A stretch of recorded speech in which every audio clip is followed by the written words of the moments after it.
ایک روز یزید نے امام زین العابدین کو قید خانے سے دربار میں بلایا تو جناب زینب پریشان ہو گئیں، اور پریشانی کا یہ عالم تھا کہ کبھی زندان کے دروازے پر آتی تھی تو کبھی بارگاہ خدا میں دعا کرتی تھی۔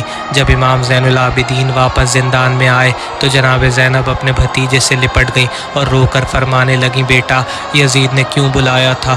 امام علیہ السلام نے فرمایا، پھوپھی اماں، آج اس نے ہمیں رہا کر دیا، اب بتائیں کہ آپ یہاں رہنا چاہتی ہیں یا واپس مدینے جانا چاہتی ہیں؟ بی بی زینب نے فرمایا، بیٹا ابھی تو ہم شہیدوں کی صف ماتم بھی نہ بچھا سکے، نہ ابھی تک دل کھول کر اپنے بھائی کو رو سکے ہیں۔ بیٹا یزید سے کہو کہ ہمیں ایک خالی گھر دے دے تاکہ ہم اپنے شہداؤں کو رو سکیں۔ بس اسیران اہل بیت کو ایک گھر ملا۔ ایک مدت کے بعد یہ بے کس بیویاں زندان سے مکان میں منتقل ہوئیں۔ جناب زینب نے کہا، اس گھر پر ایک سیاہ پرچم لگایا جائے تاکہ معلوم ہو سکے کہ یہاں 72 کے سوگوار مصروف ازاں ہے، اور یزید سے کہو کہ دمشق کی عورتوں کو یہاں آنے کی اجازت دی جائے اور ہمارا لوٹا ہوا سامان اور ہمارے شہداء کے سروں کو واپس کیا جائے۔ جب دمشق کی عورتوں کو پتہ چلا کہ اہل حرم قید سے چھٹ کر فلاں گھر میں آ گئے ہیں، شہر کی وہ عورتیں جن کو اہل حرم سے ہمدردی تھی وہ آنا شروع ہو گئیں۔ ایک ایک بی بی سے پرسان حال ہوئیں۔ کوئی جناب رباب کے پاس بیٹھ کر پوچھنے لگی، بی بی تم پر کیا گزری؟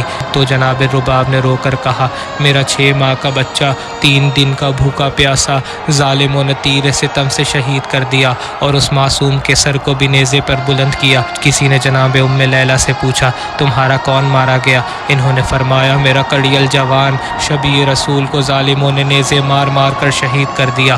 جناب ام فروا سے کسی نے پوچھا تو آپ نے کہا، میرے یتیم بچے کو ظالموں نے تلوار سے ٹکڑے ٹکڑے کر دیا اور اس کی لاش کو بھی پامال کر دیا۔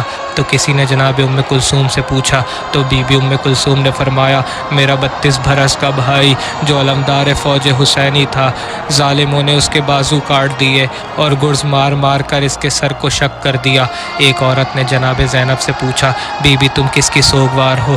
تو جناب زینب رو کر فرمانے لگی، کس کس کو بتاؤں کہ میری ماں کا ہرا بھرا باغ اجڑ گیا، میرا بھائی پنجتن کی آخری نشانی، رسول خدا کا جانشین، فاطمہ زہرا کا لال، علی کا جگر گوشہ، حسین زخموں سے چور چور ہو کر شہید ہو گیا، میرے 2 لال ظالموں نے ذبح کر دیے۔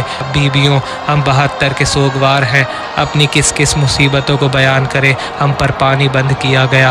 حسین کی شہادت کے بعد کسی بی بی کے سر پہ چادر تک نہ چھوڑی، ہمارے خیموں کو آگ لگا دی، بے پلان اونٹوں پر بٹھا کر کربلا سے کوفہ لایا گیا، بازاروں میں پھرایا گیا، دربار ابن زیاد میں کھلے سڑ لے جایا گیا اور وہاں سے ہمیں اسی طرح دمشق لایا گیا۔ ہم تمہارے شہر میں ایک تماشا بن کے رہ گئے، تمہارے شہر کی عورتوں نے ہم پر صدقے کی روٹیاں پھینکی، صدقے کی کھجوریں پھینکی، ہماری اسیری پر عید منائی، ہم کو رسیوں میں باندھ کر کھلے سر دربار یزید میں لے جایا گیا، پھر ہمیں ایک اندھیرے قید خانے میں بند کر دیا گیا۔